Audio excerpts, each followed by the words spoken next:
Hi, Ramin. I'm Sarah from The Upcoming. So lovely to speak to you. How are you doing? Fine, fine. Thank you very much for the interview. So lovely to speak to you about this film. Maybe you could just kick off with a bit of an introduction to An Eye Without a Face. What can people expect if they watch this film? It's a kind of suspense thriller horror. It's a kind of, how can I say, modern Rear Window, perhaps, or it's about a hacker. Uh, it's not slasher movie. Mm. It's not. It's something that is. It's more of psychological. So it's Mm. a kind of film that I hope you think about it 2 weeks later after you saw the movie. Mm.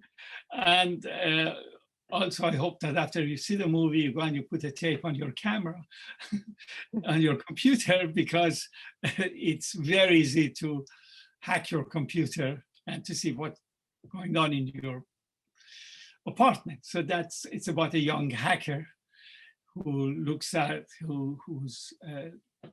who's in his apartment, watches 6 different women, and then he thinks that something's very strange going on in one of the apartments. Guys go there, they never come out. So that's how the film starts. Mm. And what gave you the initial idea for it? Because as you're kind of mentioning there, it's very much rooted in kind of contemporary culture where everything's online, but also our lives are completely vulnerable as well to being exposed, to our privacy being intruded into. So what was the initial inspiration that made you think to make a kind of horror thriller out of that concept? Well, I'm a fan of those classics, Peeping Tom, Rear Window, um, Repulsion, all those films. But what happened was I was listening on radio and they were talking about this young guy who had hacked a female student in college, and he had put her photographs all over internet. And then she told her dad told her university told FBI, and they found out this guy was hacking her computer. And I have 2 daughters, so that was very disturbing. And then I started researching it and said, well, it's not that difficult from hackers to do that. And then there were also uh, violence against women. There was a terrible thing in Santa Barbara some years back about this young guy who murdered 6 female students. And so all those things, combination of, the technology, the hacking, and then those classics films that I loved, I thought, well, that's an interesting thing. Mm. I do like uh, modern films, also things like Unfriended, that uses the computer for that setting, or It Follows, or Don't Breathe, that is all in one location. So I said, well, that is an interesting premises. I can make a film about it. Mm. And talk to me a little bit about the characters, in particular the main character, because obviously he sees himself as some kind of guardian angel of these women. And so even though, of course, in principle, what he's doing, is very much voyeuristic and, quite troubled, he seems like a troubled guy. He obviously, the view of himself is that he's doing, something not that bad. And then obviously our view of him is constantly shifting as the film goes on. So how did you see that main character, and how did you want us to see him? Well, I didn't want to, I mean, none of the characters in the film are heroes or villain. I wanted everybody to have, because that's how people are. I mean, uh, I wanted everybody, I mean, including him, even though what he's doing is objectionable, and, but to have sympathy towards him. It's the same as his roommate, Eric. He's the way he treats women is not the nicest way. He's an objectionable character, but he's funny and he can be lovable. So I wanted them to be 3-dimensional character. And then gradually, we find out more, because then we are sympathetic towards those people. it's the same as women. You know, this is the problem, because we look at them through one angle and as part of their life. And we all have this thing that we start judging them and say, well, morally, oh, what she's doing, she's like this or she's like that. But we only know something about their life. We don't know everything else. And secondly, it's like, who are we to judge if this woman likes to go with different guys? Is she a good person or a bad person? That's her lifestyle. So that was my thing, to have characters that are interesting. Yeah, and like you mentioned, in particular, the range of female characters you have, you know, the 6 women that he's watching, you know, you have a real spectrum there, and a bit how you say, you know, we don't know what to take from them, and we see different sides. And did you want to also highlight, you know, some of the women being exploited, you know, is a woman who's like undressing on camera, you know, is she doing that for money because she's strapped for cash, or is it something she wants to do? So you kind of getting these glimpses, but we can't say for sure either way. We can't make any judgment, and maybe that's a good thing, that it forces us just to kind of look at them from a different angle. Well, when I was writing the 6 women, and my daughter was also the cinematographer. It was very good advisor to me, and we were talking about it. And also in a place like Los Angeles is like London. These places are very expensive, so it's very hard for young people, and particularly women, to pay the rent and survive. So people do webcam, they do all kinds of things. And so I wanted to have different women who are also real in that way. I talked to her about her friends and what they do. So yes, but the other thing is that also people are lonely. I mean, they spend, you know, in their little rooms and they're with their phone most of the time, rather than that connection which my generation used to talk to people all the time.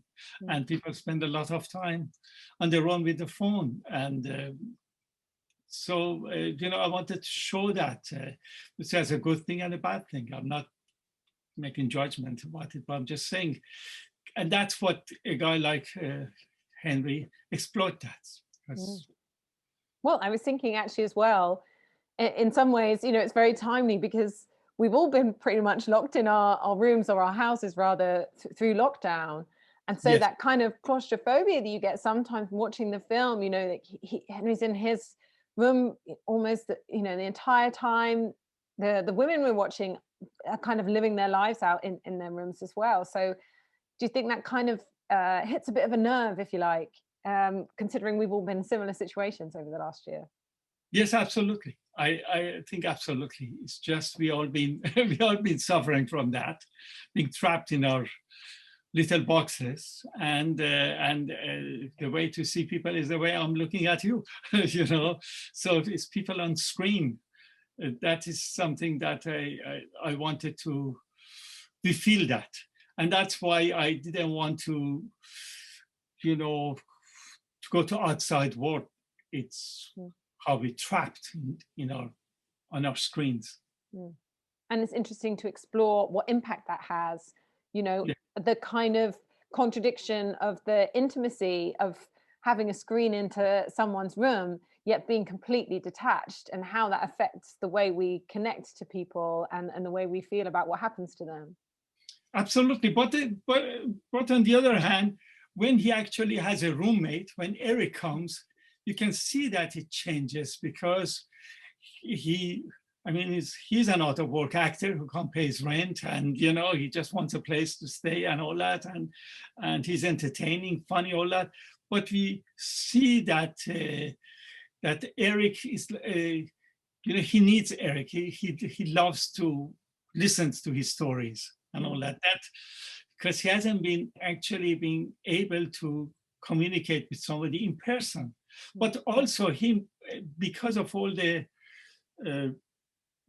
mental problem that he has, mental sickness that he has, things becomes his world starts to change, because then he decides actually to go and meet these women.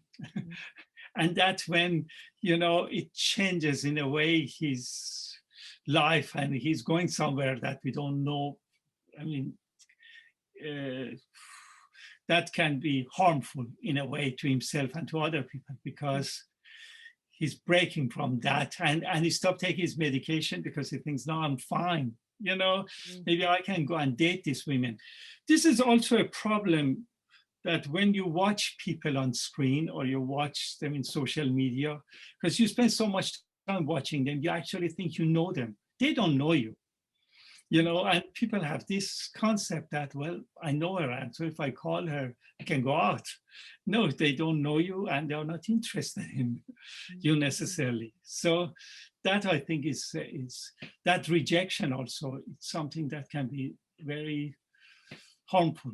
And it's easy to see that character as, being kind of this peeping Tom character, but probably if we stopped and thought about how much we look at other people's pictures, we go on Facebook, we go on Instagram, in a way we've all become voyeurs in a way that we would never have done in the past. You wouldn't be able to anonymously flick through someone's, holiday pictures, for example, in the way that you can now. So is that kind of like making us think about how we behave as well online? Well, yes. I mean, we all are curious about voyeurism. It is, that was how was in Rear Window, that he, even from then, we do like, even before all of this, social media, to look at the neighbors when the curtain is back and see what's going on, and then social media obviously gave us that opportunity. I was always upset when I see my pictures in other people's social media, that the picture was taken of me. I'm sure you have, that somebody took a picture of you in a party and they put it all over, and maybe you don't want it to be seen, that you're somewhere else with. We don't have privacy nowadays, and that is really, I found it horrific. It's very hard to like being private. So I'm saying the social media, it used to be in a way good at the beginning. Now it's taken over by all these big companies, and they're in a way controlling it. They're controlling whom you can see and whom you don't. Facebook is a good example. So even though you may have thousands of friends, only some of them will see what you're doing. So anyway, technology, it's good and it's bad. So obviously it's help us in, if you want to make a thriller horror. It's it's another weapon that we can use. And can you tell us a bit about how you decided on your cast and how you worked with them in terms of shooting the film? I guess obviously in terms of locations, you didn't have to go too far and wide, but there must have been quite an intensity in the same way of like almost having to shoot each bit separately rather than having actors interact with each other. Right. Well, first, in terms of casting, it just happened that both of them Australian. Dakota, I cast him, a friend of mine who's an actor, Australian in films. He recommended him, and I saw an audition tape of him, and I loved him. I thought he has those eyes and sensitivity. Then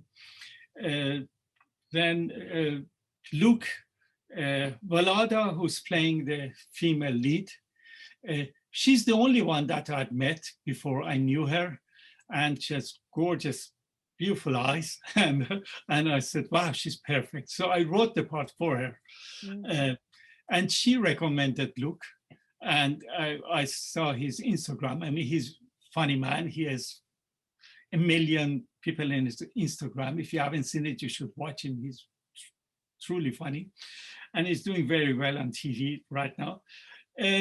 So those were the main cast, and then everyone else, one by one, I brought them. But in terms of working with them, it was very different, because with Dakota, everything was according to our storyboard and the script.